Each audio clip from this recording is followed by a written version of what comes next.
Bamwe mu bagize inama njyanama mu mirenge itandukanye igize akarere ka Muhanga nibo bagaragaza ko imwe mu mbogamizi bagihura nayo mu kazi kabo harimo kuba hari bamwe mu banyamakuru badakora kinyamwuga bijyanye n'amahame agenga umwuga w'itangazamakuru, ibyo bavuga ko bikibangamiye inshingano zabo. Uyu ni Muteterazina Genereze na Boniface barisheshe, aha barabigarukaho.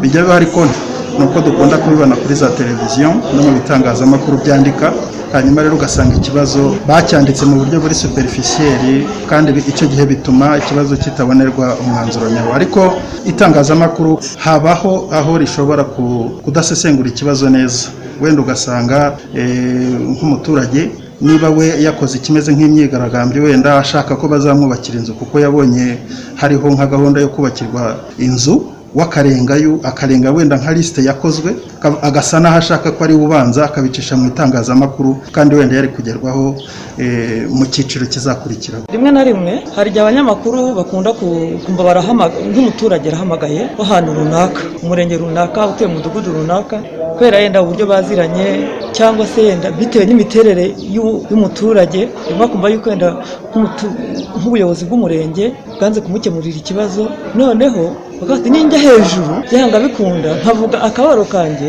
byanga bikunda nkabibwira umunyamakuru nabitangaza ikibazo cyanjye kizahita gikemuka. Ubwo rero umunyamakuru we yabyumva agahita agenda, habe no kubanza yenda guca yenda nko ku buyobozi bw'umurenge cyangwa nko tuba twaranatowe n'iki byose, ugasanga ni ikibazo. Byaba byiza umunyamakuru niba yumvishe amakuru aturutse mu murenge runaka cyangwa mu mudugudu runaka cyangwa ku muturage runaka w'ahantu umurenge y'ununi, byaba byiza baje akazajya yiyaderesa ku bunyamabanga nshingwabikorwa cyangwa ku murenge cyangwa ku kagari kugira ngo manze mwumve amakuru nyayo, kubera yuko hari igihe hari amakuru atangazwa kandi atariyo. Nubwo bavuga ibi, umuyobozi w'akarere ka Muhanga Kayitare Jacqueline yibutsa abagize biro z'inama njyanama mu mirenge igize aka karere ko bakwiye kurushaho kunoza inshingano zabo ntacyo bitwaje ko kibakoma mu nkokora.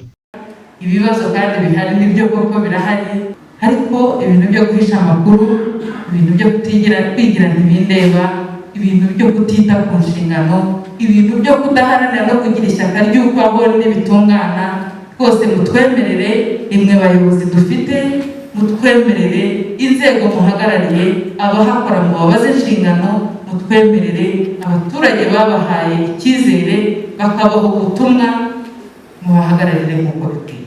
Niba ubuyobozi bukuru bw'igihugu butekereza ngo Muhanga nibe umujyi wunganira umurwa mukuru w'igihugu, imijyi 6 na Muhanga yaremwe, hashize iminsi mike bati Muhanga nibe muri icyo cyiciro nigaragire umurwa mukuru w'igihugu. Abandi ntabwo bakwiriye kwicara ngo badutekerereze ibyiza bidukwiriye ngo niturangiza tubihakanishe imyitwarire yacu n'imirimo dukora.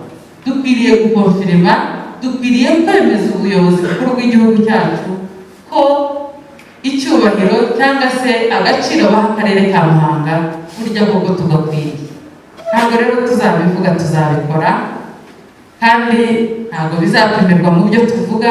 Hari abantu baba bazi gukoresha za vocabulaire nziza cyane zikomveka abantu, ahubwo bazabirebera ku bipimo. Igihe cyose uzabona Muhanga nk'akarere uhagarariye kandi mu bipimo byo hasi, ujye umenya ko hari ikibazo. Aba bagize biro z'inama njyanama mu mirenge y'akarere ka Muhanga bahuguwe ku kurushaho kunoza imikorere yabo, hibandwa ku nsanganyamatsiko igira iti uruhare rw'umujyanama mu guteza imbere ubukungu n'imibereho myiza y'abaturage mu karere ka Muhanga. Bakomeza bavuga ko nyuma yo kunguka ubumenyi bagiye kurushaho kugira uruhare mu kunoza ndetse no kwihutisha serivisi abaturage mu duce batuyemo bakeneye, no gukomeza gukora ubuvugizi ku bibazo bikibangamiye abaturage muri aka karere. Louis Patrick Muhirwa, Prime TV mu ntara y'Amajyepfo.